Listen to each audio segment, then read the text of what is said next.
Good evening, everyone, and welcome to another episode of Turn Left. I am your host, Indiana's own Dana Black, coming to you live. Yes, all the way live from Black Pearl Studios, where we talk about Indiana politics from the left side of things.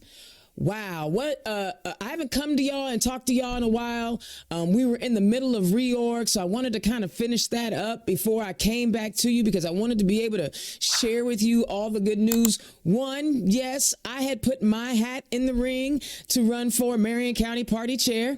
It didn't quite work out for me, but congratulations to Mila Eldridge, who will be the returning Marion County Party Chair. Also, congratulations to Wes Brown. I'm telling y'all, I'm so excited for Wes Brown. Wes Brown was my pick to be vice chair, and he won. So I'm really excited about that. Shout out to my fellow Stonewall board member, Keith Potts, who is now the secretary of the party. And of course, LaDonna Freeman, who switches over from secretary to treasurer, who is also our trustee. I think our central committee is in good hands. I think we'll be able to get some things done if we all rally around them. We have to rally around them. All right, congratulations to Ashley Gervitz and Mitch Gore, who are our 7th district chair and vice chair. And then, of course, at the state level, Senator Talion won the election for state party chair. Alex Narinda won vice chair. Aaron Retiff is our secretary. And, of course, Michael Griffith, the wonderful, wonderful, amazing Michael Griffith from the up in the region, is returning as treasurer. Look, guys, I get it. Some of you did not like the outcomes of any of those elections. I get that. But we can't be fighting each other, though.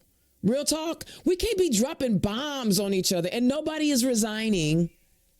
Nobody is resigning. Okay? And nobody's going to be forced to resign. So here's the thing. If you want to be a part of the process, then run for precinct committee person. Don't wait for somebody to choose you or think you have to be friends with somebody to make it work.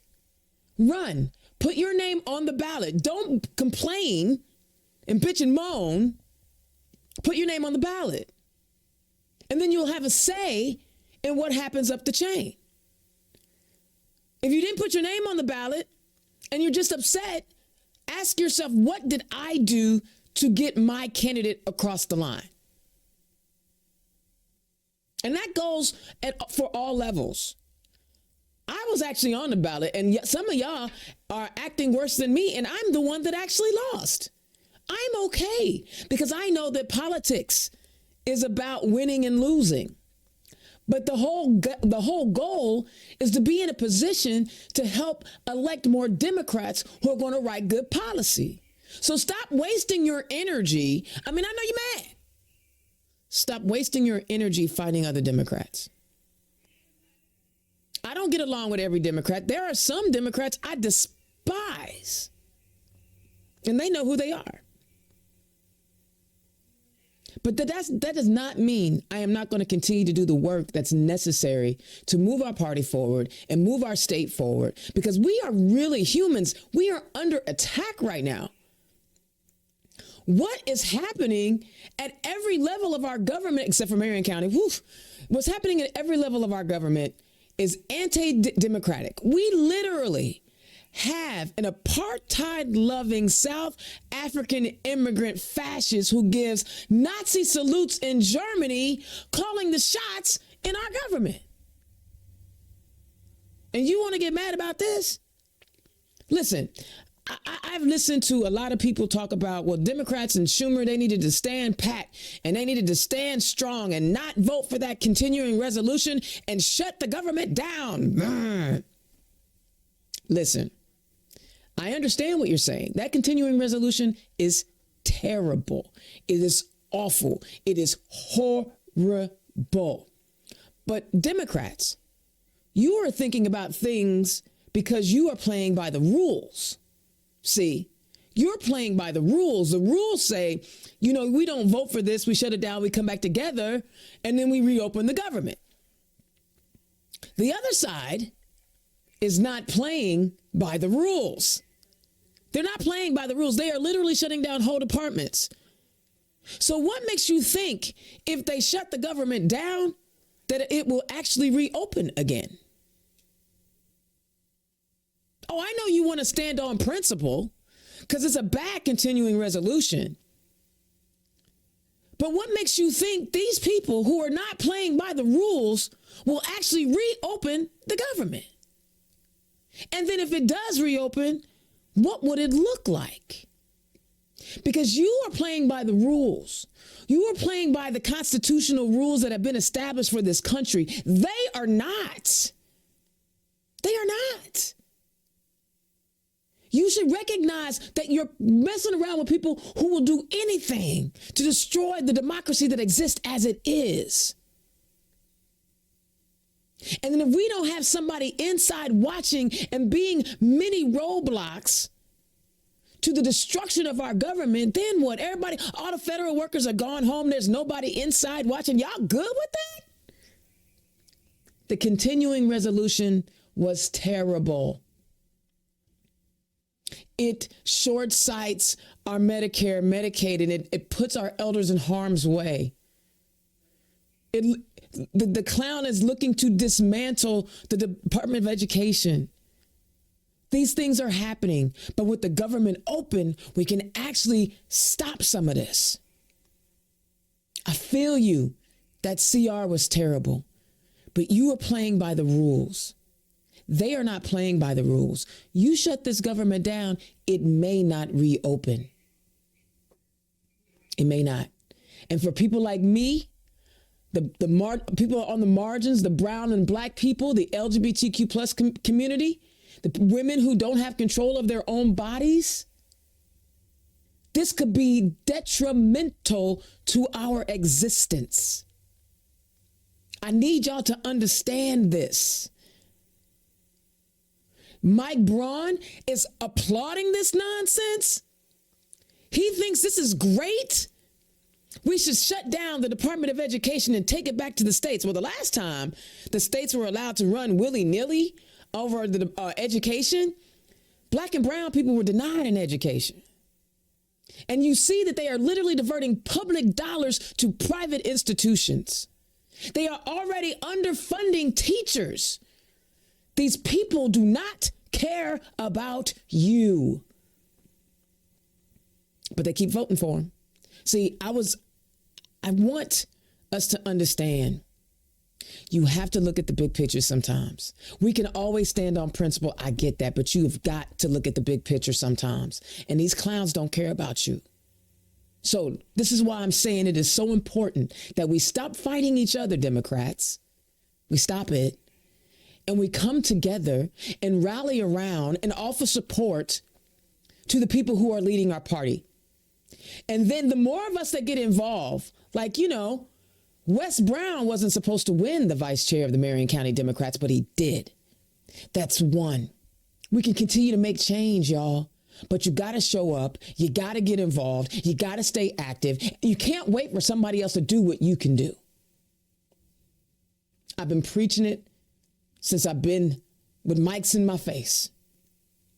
No, we're not always happy with the outcomes. We don't always like the decisions.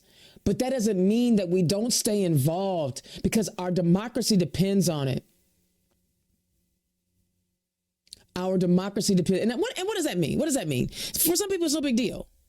But for me, it means they literally could come in my home and try to snatch me out because I'm not who they think I should be. Do y'all not understand that? I read a history book. Watch a lot of documentaries.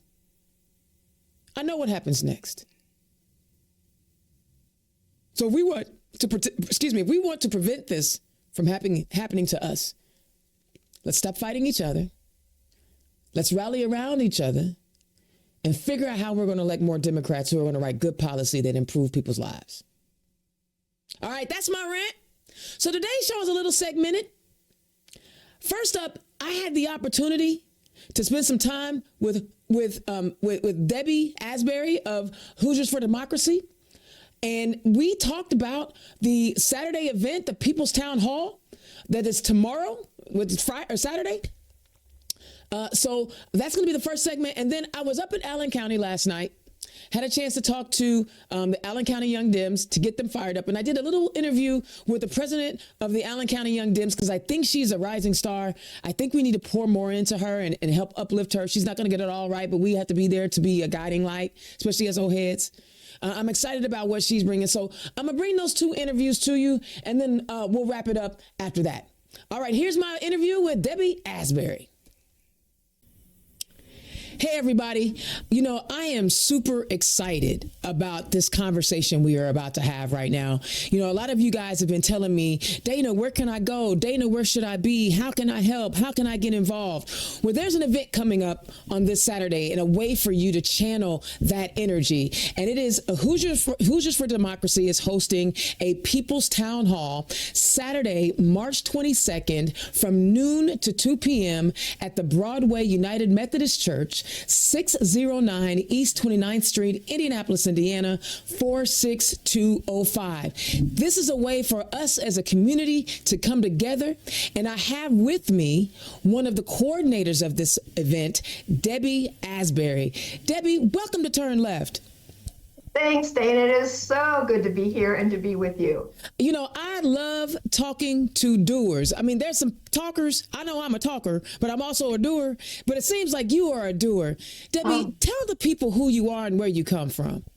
Well, as you said, I'm Debbie Asberry. I live in Indianapolis. I have been here most of my life, but was actually born in California, so I sort of wear that brand pretty proudly. And grew up in Texas and Colorado. So I'm sort of a vagabond as a young child, but I am retired from my consulting practice for the most part, semi-retired. I still have a few clients that I work with around the country, but my background is in emergence and systems and social systems and how to create networks for social change.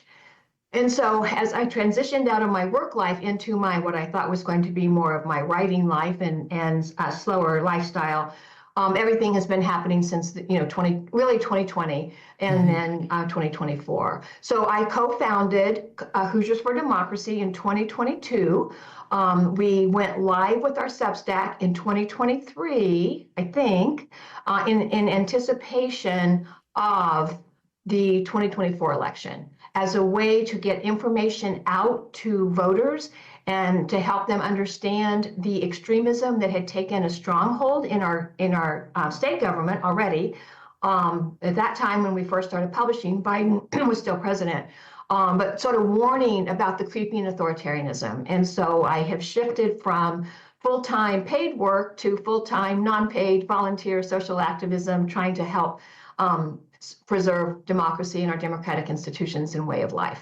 So I called you a doer just a moment ago, and I hear your background and I hear your story, but what fuels you? Why is protecting the democracy so important to you? I worked for 8 years as a member of the League of Women Voters, so like from 2013 to 2020. And it really was a New Year's resolution. I have 2 grown sons, and my younger son keeps saying, this all came out of a New Year's resolution. And the New Year's resolution in 2013 was to find other groups, other organizations that were committed to supporting our democratic way of life. Because now 2013 seems like halcyon days, right? Right. But at that point, I was very concerned with the gerrymandered districts in Indiana. And I had met Julia Vaughn of Common Cause, and she had talked a lot about gerrymandering. And she had said in 2013, because of just the way that things were, that we had a chance to create more of an independent commission in the state of Indiana to help us draw our lines in preparation for 2020. So in 2013, we were looking at 2020. Okay. And we worked for 8 years and created a coalition called All In for Democracy, a broad-based coalition of other advocacy groups. And we did amazing activism and advocacy and promoting to try to get a change in the redistricting process in Indiana. And we worked, Dana, I won't go into the story of it, but it was impressive. And we did great work. And it didn't make any difference in the State House. And that's when I shifted in 2020 to say our focus needs to be different than traditional advocacy. Because in traditional advocacy, you are assuming both parties have an equal stake in our democracy. And those 8 years taught me that was a false assumption. Yeah, you can tell that because you can see how folks who have, a Harvard, Yale, Princeton law degrees are literally just tossing away our Constitution for personal gain, or the fact that they don't want to lose an election to the far right. And they know they're constitutional scholars supposedly, but they're willing to toss it away. Or we're seeing Supreme Court justices who are taking bribes and ruling on cases, and when there's a clear conflict of interest, like they don't already know that they are supposed to be upholding the Constitution, and that was the oath they took. So talk about some of the work that Hoosiers for Democracy looks to do, that it has been doing, because you obviously understand having a long-term vision, having worked with Julia Vaughn back in 2013. Talk about some of the work that you envision for Hoosiers for Democracy. Well, we originally started it mainly just as a Substack, and let me clarify that, because that's sort of a new term. Substack is really just an amazing platform for writers and for activists that is not algorithm based. And so you write this amazing hopefully amazing newsletter, and it also can be video, it can be live, and you write information, and then it lands in people's inbox. But it's not algorithm generated. And so if a person likes it, like Dana gets it in our inbox, we might have blazingly signed you up without your knowing, but saying, hey, Dana, we sort of signed you up. And if you like it, so, just continue to be a subscriber, but if you don't, unsubscribe. And the reason we did that was just to help educate Hoosiers about the creeping authoritarianism. We thought at that point, when we launched the Substack, that basically our delivery would be information. And we structured it, though. We structured the Substack to be, what do you know? Our the way we do our writing. Did you know? So that was the information piece. But as my background as a consultant, I know that you have to make meaning in what's happening in the day-to-day events. So the second part of our letter will always be, why does it matter? And what we're trying to do there is connect the dots for people because they're busy. Right? And then the last piece is, what can you do?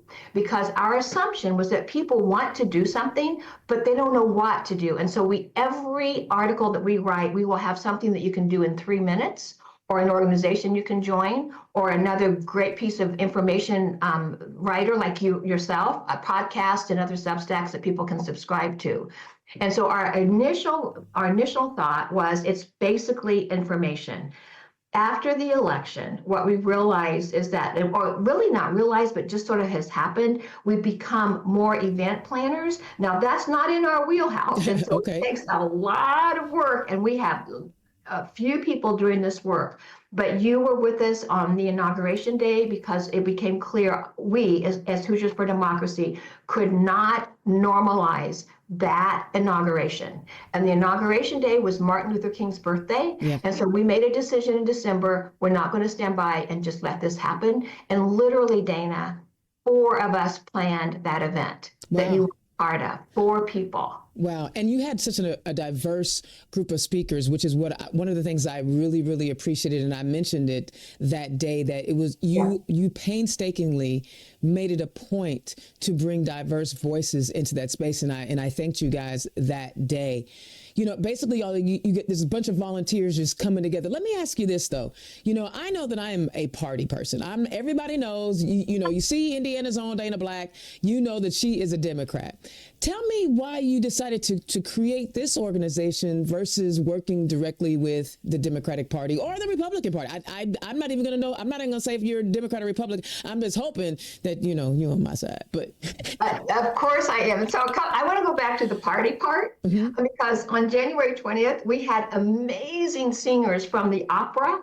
And the music was just amazing. And I captured you on a personal video, and you were in your seat, and you are like dancing, and it's just written on my heart. Yeah, rhythm is a dancer. That's me. And so my tenure from 2013 to 2020 taught me that when you are a 501c3 or 501c4, you and are listed as a nonpartisan entity, you have to be very careful about the way that you talk about politics and the way that you do or do not promote any one party over the other. Okay. And in 2020, what I realized as a consultant and a scholar in systems and networks and social change and movements, my background has really become, or my passion since about 2016 has become prophetic movements. Mm-hmm. And how prophetic movements have always changed the culture. Right. And so I realized that being nonpartisan was actually a trap if we were having to point out that one party and or a particular governor or other elected official was a part of the problem. And so when you asked me yesterday, are you nonpartisan? And I emphatically said, no, we're not partisan either. Okay. But we're not tied by that nonpartisan title. But what we did when we launched Substack, before we ever sent our first article out, we met with Mike Schmuel in Indiana Democratic Party, and we said, would you be our ally? And we will help you flip districts. And we will we will call out candidates, and we just need your help in helping you. Okay. And then we contacted every nonpartisan organization that I dearly love: Common Cause, League of Women Voters, ACLU, Women for Change, Moms Demand Action, the Quakers Legislative Committee. And we said to them, be our allies. We, in our newsletter, will call out politicians so you don't have to. And our newsletter is for your members, not for you to endorse as a 501c3 or C4. So that was the way that we were trying to work collaboratively with those organizations who were a little bit tied, not a little bit, a lot tied of what they could or could not do because of the fear of losing that nonpartisan status. And that fear has become now greater, right? It's crazy. They're coming after every left-leaning nonprofit, 501c3, 501c4. Yeah. I mean, I obviously I can't speak on it, but you see them coming after Act Blue the way they are. Yes. You know, everybody's coming after. They're coming after the opposition in a way that literally we read in history books that could happen if our democracy ceases to exist. So let's get into this. You know, I think the background is always important. So when we are inviting people to a space or inviting people to an event, I think it's always important to get a background about the organization that's putting it on so that they know who they're kind of working with and get an idea. And the nonpartisan question came from someone who I know is a Republican who went on my Facebook page and asked, was it nonpartisan? And I told him, I said, listen, it's a safe space. This event, the People's Town Hall, is a safe space for people who are not, who are credibly frustrated with the apartheid-loving South African fascists who is taking over our government and are the people that are attempting to dehumanize trans people, erase Black history from, education curriculum. But I said, it's a free country for now. You can still come. And because I wasn't sure, but I had to put it out there like that, right? Yeah. Talk about this People's Town Hall and why did you think it was important to put something like this together? Exactly. Because first of all, I and Hoosiers for Democracy, and we're working very closely with all the indivisible groups that are just popping up all over the state and are very connected with the National Indivisible Group that really came online in 2016. So I have called. First of all, I went to Todd Young's office in January or February because we had the Central Indiana Indivisible Group had scheduled a meeting with Todd Young staff to show up to say, here's what we're concerned about. Because more than 8 people showed up at his building in the Kittle building, the property maintenance people came out and said, we're going to arrest you if you don't leave the lobby because this is private property, right? And we said, well, wait, it is private property, but we're trying to go upstairs to have a conversation with Todd Young. And they said, well, it's private property and there's too many of you and we're going to call the police, which they did. And they threatened to arrest 30 of us activists who were very, very, very polite. And Central Indiana Indivisible, they know their marching orders, they know how to be a nonviolent presence, they know how to work collaboratively with staffers and with people who might be threatening. And so we very quickly sort of said, great, we got, fine, here's what we will do. 22 of us will go stand out in the freezing cold while you allow 8 of them to go upstairs, and we Wow. literally stage the visits 8 at a time. So we now have another recess this week. Been calling Todd Young's office, been calling Jim Banks' office, been calling, and here's the nonpartisan, Andre Carson's office. So when y'all showing up for a town hall? No, we don't have any planned, we don't have any planned, we don't have any planned. And so by this time, it's like 2 weeks ago. And I just went, you know what, this is not okay. And so I told one of the staffers in one of the offices, well, you know what, if you decide to have a town hall, that's great, but guess what, we're going to have one without you. And your person's more than welcome to come if it's not a conflict of their schedule. But it's going to be a people's town hall because the people need a place to talk about how their lives have been impacted by the policies of our state governance and our federal governance. And so that's how it came to be. So literally we've had maybe 2 weeks to plan this. And it is a people's event. And so what we want, real life stories of people of how your life has been impacted. There was a great event last night in the same Broadway United Methodist Church that was co-hosted by us and the Central Indiana Indivisible. You should have been there if you weren't. The people were talking to the empty chair and saying to Todd Young, here's how my life has been impacted.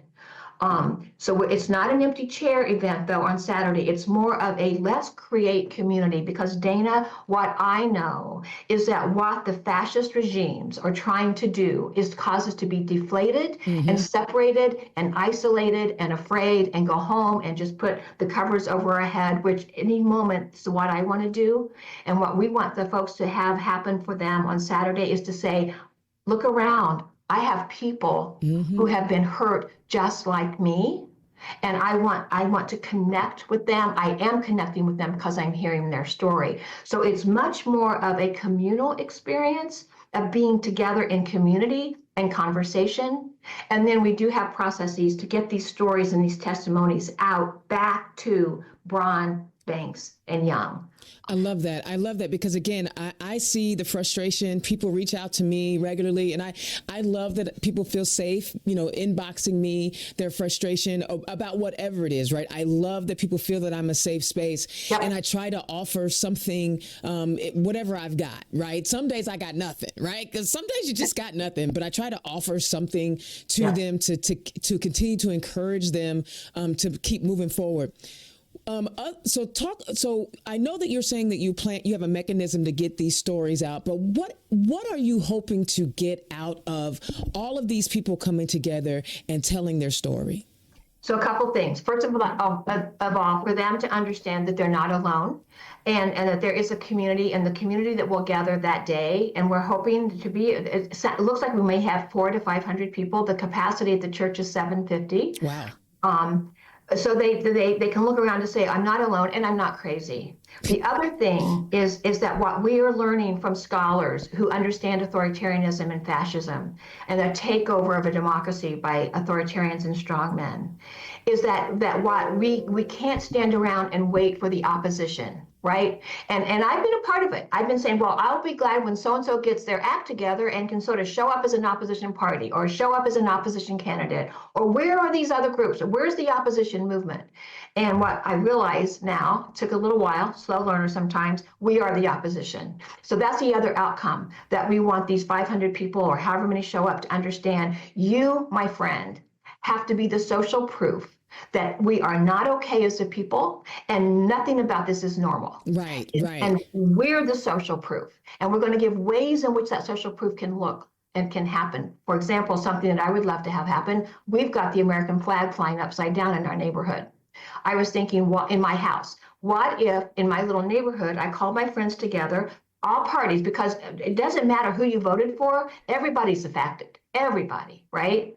And to call people together and say, you know what, maybe we could have Flag Fridays in our neighborhood, just 2-block area. And every Friday, we either fly a Ukrainian flag in support of the Ukrainian people, or we fly our American flag upside down. And maybe we can grow this so it becomes a 2-block area or a 3-block area or a 4-block area. That's the social proof that scholars are telling us are important to do. Wear a T-shirt that says no bullies for billionaires, right? But have a message that people can understand that, oh, wait, I don't have to talk about fascism or democracy, because sometimes people, they sort of roll their eyes and go, I don't get that. But if you have no bullies for billionaires, everybody's going to know that story, right? Or if you see an upside down flag, it's like, well, what's that about? Yeah.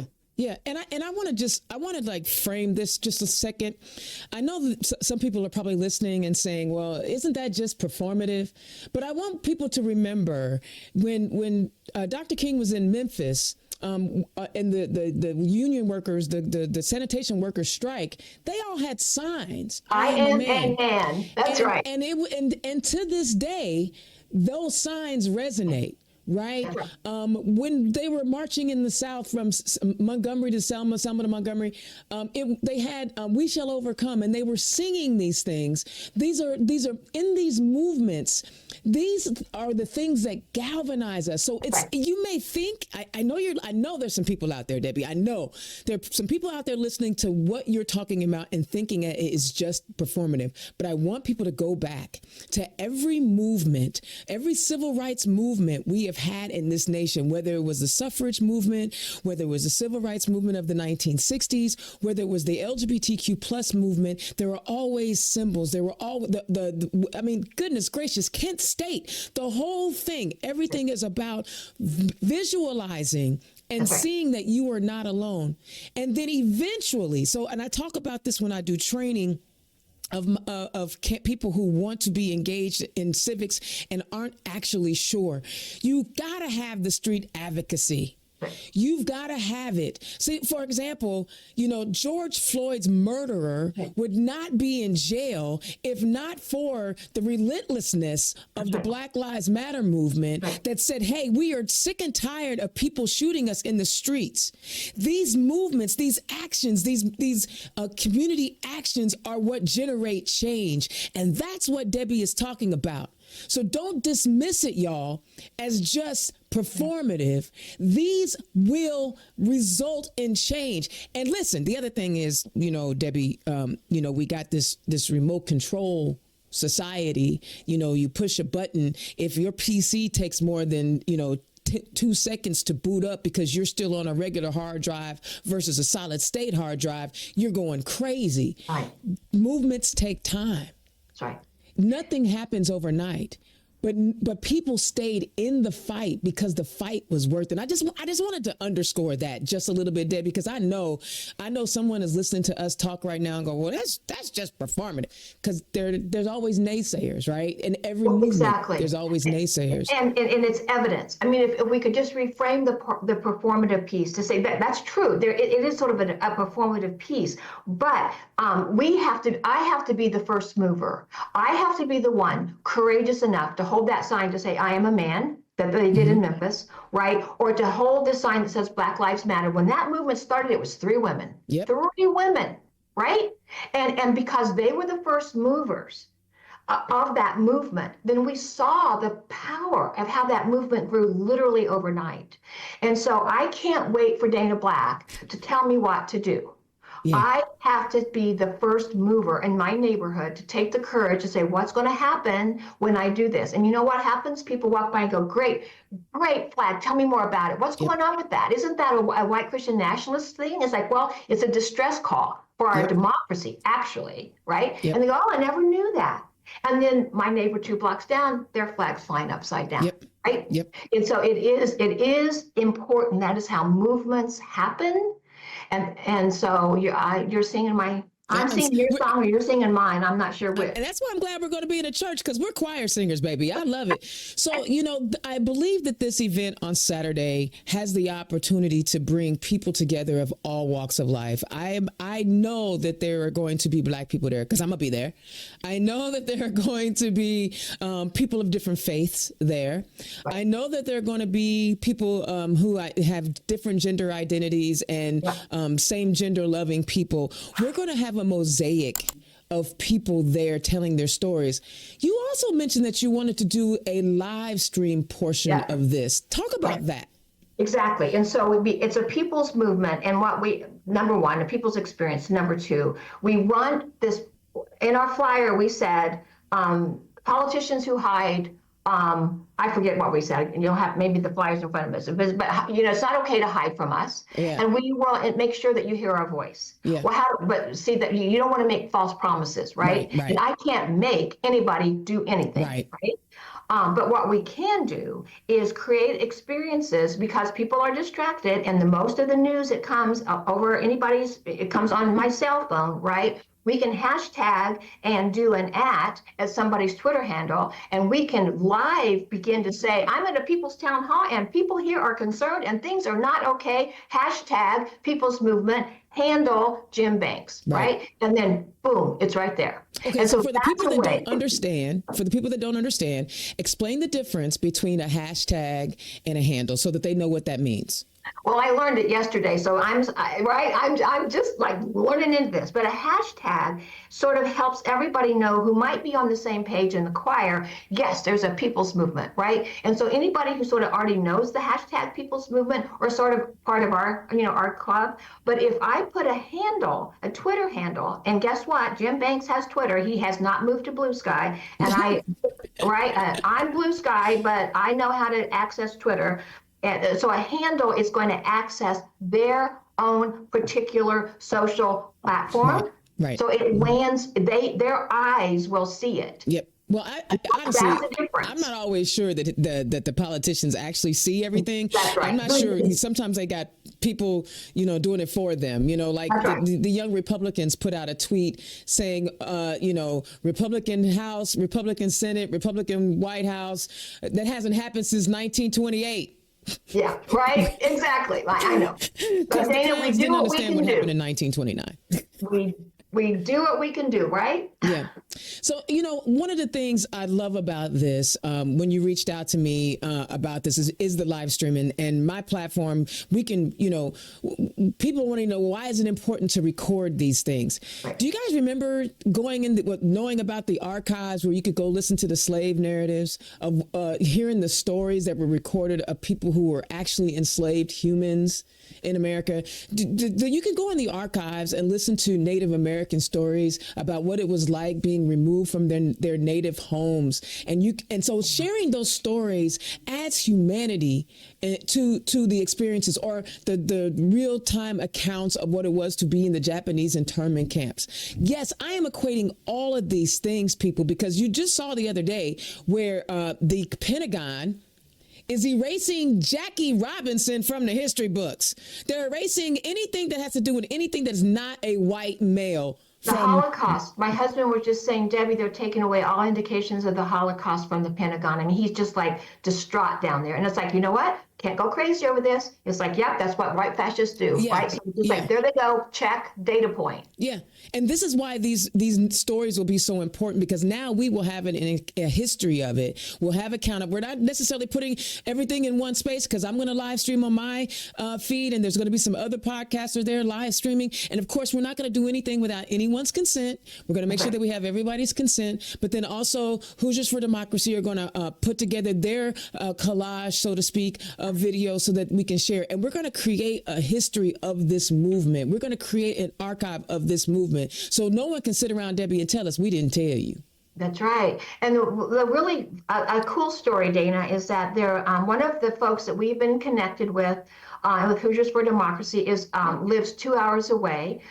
He's rural, lives in a very rural community, and was sort of saying, sort of to himself, some of this stuff is performative, and I don't know if I can really get on with this or not. And one of our folks, Hoosiers for Democracy, who is so relational, and we know that it's relational advocacy that makes a difference. That's how you grow movements. It's a friend talking to a friend. So she just like, I can't take this, and so she just sent a note back to say, talk to me about that. Let's have a phone conversation. They've had 2 or 3 phone conversations, and this person, 2 hours away, and his name is Kurt Mollett. He has his own Instagram and significant followers, and his followers are from the rural community, not from the urban community. And he is like on fire, and he's coming with his own Instagram account, and he's leading some of the conversation. As a person who's not from Indianapolis, right? Because most of our other people that are helping me are from Indianapolis, but as someone who lives in rural Indiana, and he knows the impact that rural people have, and he's saying, I want to be there, and I'm going to bring people from southern rural Indiana to be a part of this community. That's why it's so important. And when you said there's diverse representation, there will be as diverse as we can be in this moment, having a week and a half to plan it, because that is a part of our values as Hoosiers for Democracy. We took the Ruby training 2 years ago before we ever launched Substack, and the Ruby training is a national organization called a Rural Urban Bridge Initiative, building the bridge between urban and rural neighbors. We are all brothers and sisters. We may have different visions of what's right or what's wrong. We may have different understandings of social policies, but at the end of the day, we're neighbors. And there's more that we hold in common than that separates us. So there will be a significant number of non-Indianapolis folk in this room on Saturday. And I love that. Really excited about I love that. I am, as someone who grew up in Indianapolis, but calls herself Indiana's own, I recognize the significance and the importance of getting outside of Indianapolis, because sometimes we can be in our bubble here in Indianapolis. And having traveled around the state, you're hearing different stories. Like, I love talking to Michelle Higgs of the Rural Summit and the work that she is doing. She was doing work and creating work as she was running for office. I mean, that's dedication. And the other thing is, like, there's so many people out here ready to work, right? There's so many people, and with all these different organizations, that if you want to do something, there is a space for you to get it done. Whether you want to work with a party or work with a nonprofit organization, there is a place for you to bring your talents, like Hoosiers for Democracy. Debbie, this was an amazing conversation. Guys, join us on Saturday. I will be there early because I am excited about this. I want to network with my community. I want people to get involved. I want people to get engaged. Give me, before I do the sign off, tell me one thing that I didn't ask you that you want to make sure you share with the people. Oh, Lordy. Are you coming? I love it. Are you coming? Sign up if you are. I'd sign up on Mobilize, and you don't have to sign up. Just be there. Just Drive be there. 2 hours. Be there. Be with Dana. You can't miss it. She's going to be there. I'm going to be there. With anybody who shows up. Kurt's going to be there. Other influencers are going to be there, and so bring your own. You know what? Bring your own influencer social media platform. Bring your stuff. That's right. Yes, bring your stuff. The Hoosiers for Democracy's People's Town Hall, Saturday, March 22nd. That's this Saturday from noon to 2 p.m. at the Broadway United Methodist Church, 609 East 29th Street, Indianapolis, Indiana, 46205. Please come out Saturday. Let's commune together. Let's communicate together. Let's join forces together, because we are going to protect our democracy. We are going to protect what America stands for. We are going to be the home of the free and the home of the brave, land of the free, home of the brave, all the things, because we are going to stand together, and they can't get rid of us all. They can't deport us all. So let's show up on Saturday. Debbie, thank you so much for taking time out of your day to chat with us. You're welcome, Dana. Good luck. We'll see you on Saturday. And the other thing, parking you might have to park a couple blocks away and walk. So come early so that you don't miss a thing. All right. See you guys on Saturday. Thank you, Debbie. Bye. Thanks, Dana.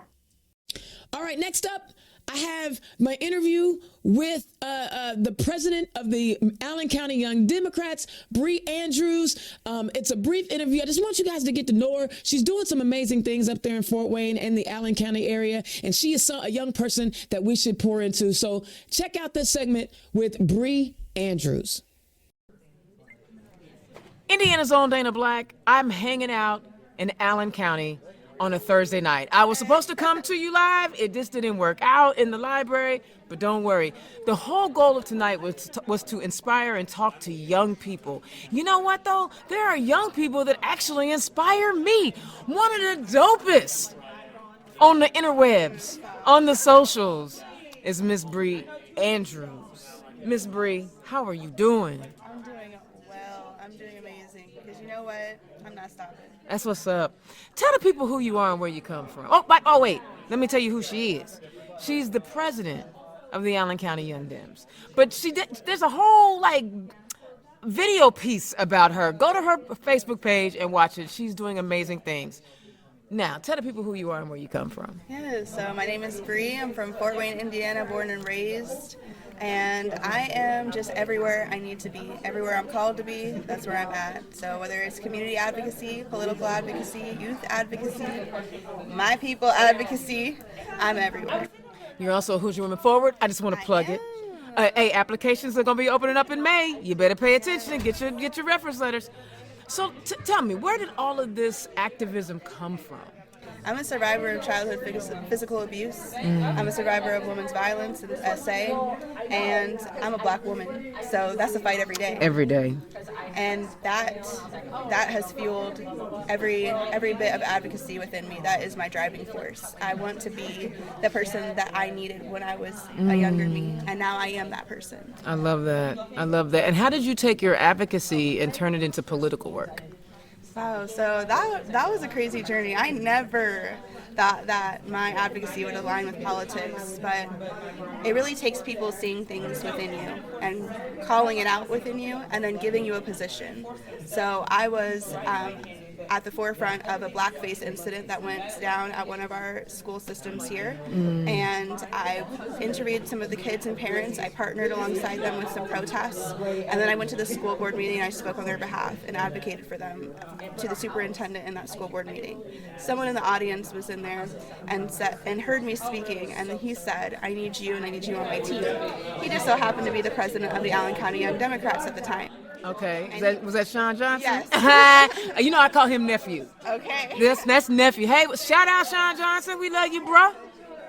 So he saw that in me, and he gave me the role of Director of Diversity and Inclusion. And that just so happened to align with me because I was doing a lot of social justice and racial justice. I'm a lieutenant officer of the original Black Panther Party of Fort Wayne. Come on. And I am a part of racial justice coalitions, and I'm a part of a criminal justice coalition called Reform Alliance.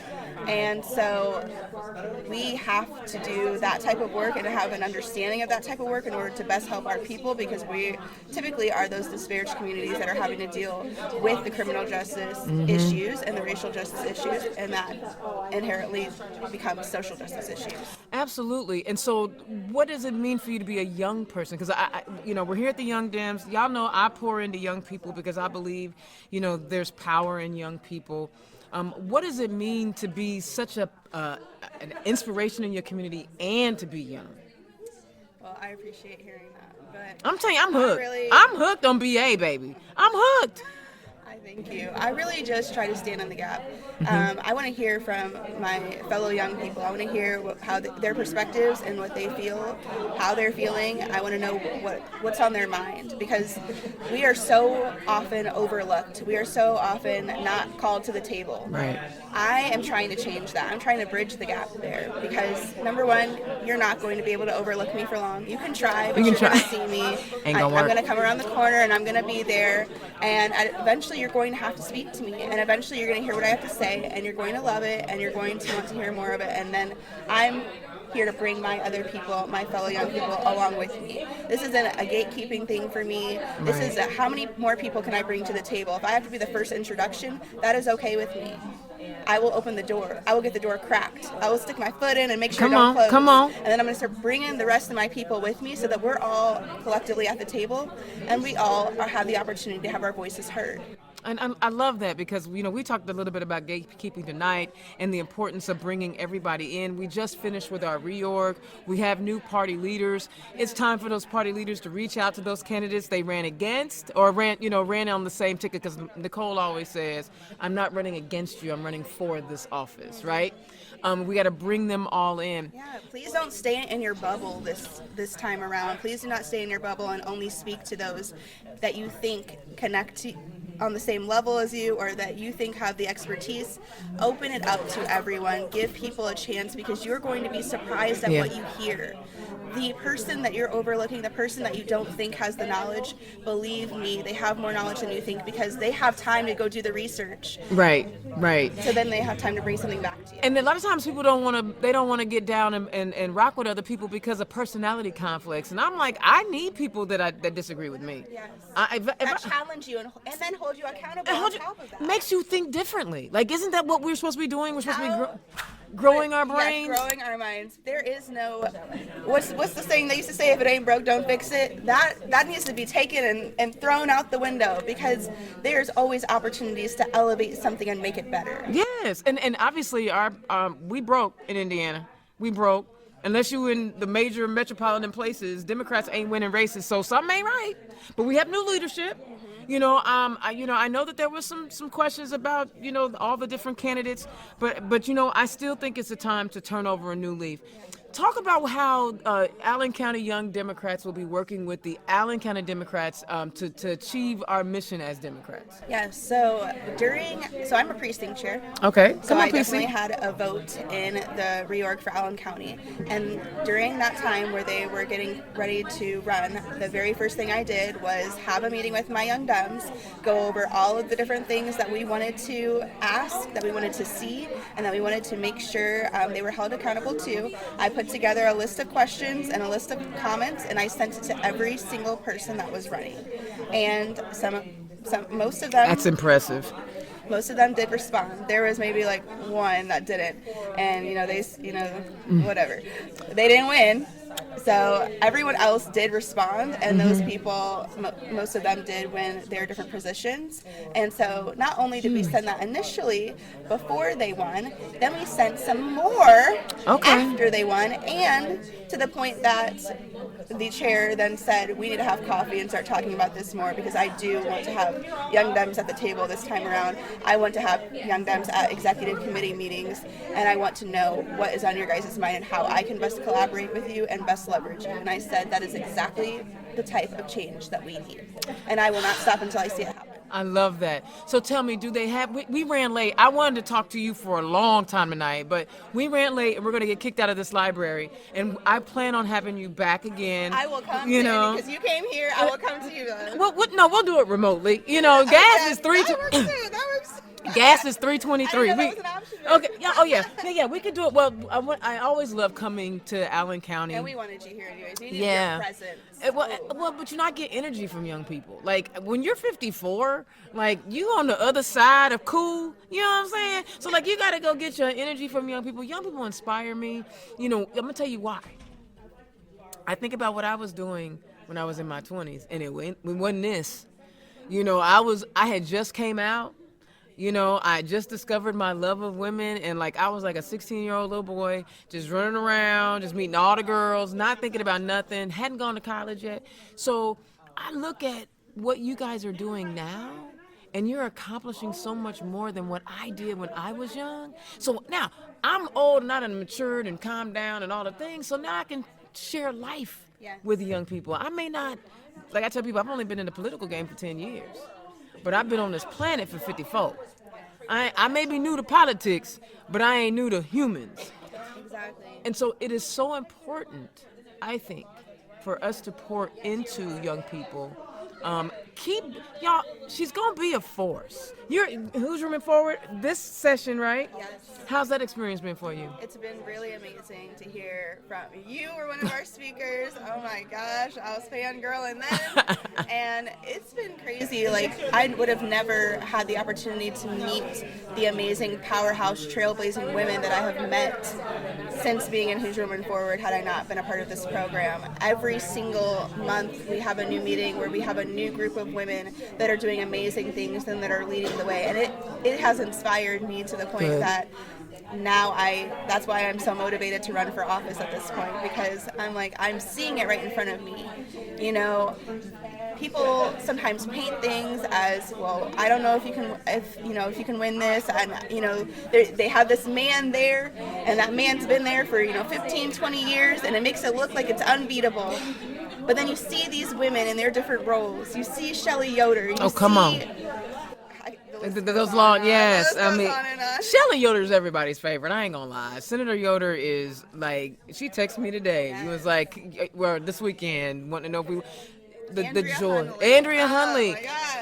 Let me tell you what Andrea Hunley did.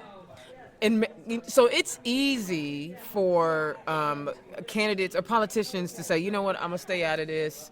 the county party race because I'm gonna need support from whoever. Right. No, Andrea Huntley rocked with me, but she also handed out her endorsement list, and there it was. Like, she put this whole social media with a picture with everybody that she was supporting because she was standing 10 toes down in it. You know, and that's what and here's the other thing. And then when I didn't win, how can I help? Literally. All the things, Andrea Huntley, Shelley Yoder, there's so many more, but those definitely, Fatty Kadora, I know he's not a woman, but have you had a chance to meet Fatty yet? No. You're going to love Fatty Kadora. But anyway, back to the Who's Your Man Forward. Well, good. This is a ringing endorsement for get your applications together. It is. It will take you to new levels. Not only the connections with people, the different spaces, the different meeting spaces. We're going to Washington, D.C. I mean, it's a whole new ball game. I mean, initially when I applied, I was thinking we were going to have a different president, and I'm like, oh shoot, I'm going to be a part of the group that has the first black female president. Right? And that didn't happen. But you know what? I'm still excited to be able to be in that type of atmosphere and still hear from the people that are in the White House and then challenge them in whatever ways that we are able to. I'm not going to go too off script for Who's Your Woman Forward out of respect, but you know. That's a power. I mean, HWF has created a network of amazing women in 92 counties. Right? You're a sisterhood. I haven't gone through the program, but I feel so connected. Is it time? No. I'm gonna tell you why. I always felt like I already had made those connections, and if I go in Who's Your Woman Forward, that'd be a slap for somebody else. You're a speaker anyways. They use you as a speaker because you're the leader, and they want you as the example of. Well, thank you. But this is a joy for me. Like, every time I read your posts, every time because I'm first of all, common sense. And my mama used to tell me all the time, common sense ain't so common. But you are full of it. You are overflowing. Do you think being a mom has something to do with that? Yes, not only being a mom, but being a mom at age 18. Okay. I became a mom. I told you I'm a survivor of abuse. I'm a survivor of having to be a single parent at a young age, trauma bonding with a high school boy that also went through abuse. I got pregnant my senior year of high school. I did not let that be the deciding factor of what my future was going to look like, and I did not let that deter me from the path, but it definitely caused me to grow up a lot faster. Not only did my childhood abuse cause me to grow up faster, but being a young mom caused me to grow up much faster. And I started seeing things. I started dealing with disparaging circumstances. I felt the judgments. I felt the side eyes. I even got the comments. You know, people are so quick to judge you based on your appearance because I was young and because I was pregnant or because I had a young child.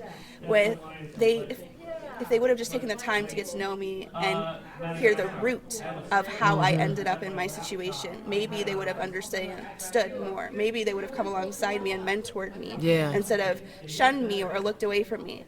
And, you know, that's okay. Those that did shun me, those that didn't want to be a part of my life, those that didn't want to connect with me because of my circumstances, that's okay, because room was made for those that were supposed to step into my life. Room was made for those that were supposed to mentor me and guide me into where I'm at today.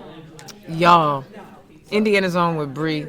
I want to say one more thing about Who's Say Your it, Woman say Forward. it, say it. Who's Your Woman Forward? I just want to clap, clap, clap for the people that fought for us, because this year from Fort Wayne, we had 4 black women get accepted into Who's Your Woman Forward. That is the most women that have ever been accepted out of Fort Wayne in history. Come on. We are usually between 1 and 2 people max, and we finally got 4 women in there. And what I love about the program is that they're very intentional about being diverse, not just diverse in race and ethnicity, but also geography. Yes. And so that's one of the reasons all over the state, and it's about creating this sisterhood and this network. So shout out to the Amy's. You know we love you. Is there one thing that I didn't ask you? Because, again, this is going to be our truncated interview. I'm going to have you back. And we're not going to tell people why, because this is about Allen County Young Dems tonight. Right? We're going to have you back. Is there something that you want to share with the people that I didn't ask you? No, I don't think so. I just want to say, you know, this is we have a new opportunity to really take advantage of the young people that are at the scene. There's a lot of young people that are frustrated with the current circumstances. Please don't overlook them. Please take the time to speak with them, sit down with them. There's young people that want mentors, but they have been let down so much that they don't have the confidence to come to you anymore. So please go to them. If you see a young person that even has even a little budding of interest, go to them and plant the seed and then help grow the seed. And if you can't be the one that grows the seed, bring someone else in your place that you know can. But don't leave them to the side, because we need them at the forefront. We need us at the forefront in order to create the change that we want to see. We are the change you want to see. Baby, we are the change, okay? We the change they've been looking for. Indiana's own Dana Black, Bree Andrews up in Fort Wayne, yes. Up here in person, talking to the Allen County Young Dems, because that's what we have to do. We have to engage people where they are. Yeah, y'all know I'll be chilling at the crib in the studio with the remote, but this was an opportunity to come and talk to people and engage people, and I was so grateful for the invite. But here's the deal. She gave you a mouthful. That's all I got to say. She gave you a mouthful. I'll holler at y'all next time. Peace. All right. Yo, listen. Turn Left is trying to bring you the information that you need to stay involved and get involved and be engaged, right? We all have what it takes to change democracy. You can see that we have elder statesmen and Debbie Asberry, who is still busy and a veteran in the game, trying to help us understand advocacy and how we can pull together. And we got young people who are stepping up and taking and assuming leadership roles in our party, in our organizations, to try to help engage and galvanize people, okay? Guys, look, it's gonna take all of us. There's no one person. There's no one person that can do anything and everything. There's no one organization that can do any and everything. It is up to us. So hopefully today's show has kind of inspired you to get involved and do the things that you need in your community or in the party to kind of get things going and moving in the right direction. Hopefully you can listen to the call to action and get engaged. Guys, this is it. It's game time. Everything you've been studying, everything you've been working for, it is game time. All right, guys, I want you to mark your calendars. April 10th. On Turn Left, I will have the newly minted state party chair, Karen Talion, right here live. Mark your calendars. April 10th, I will send you out all the information you need. April 10th, Turn Left, Karen Talion, new state party chair. Guys, go out and enjoy your weekend. It's spring. Spring is sprung. You know this is my time of the year. It's going to start warming up. Enjoy the sunshine. In the meantime, I'll holler at you next time. Peace. Turn Left is the property of Black Pearl IT Solutions. Executive producer, Indiana's own Dana Black. Music by www.bensound.com.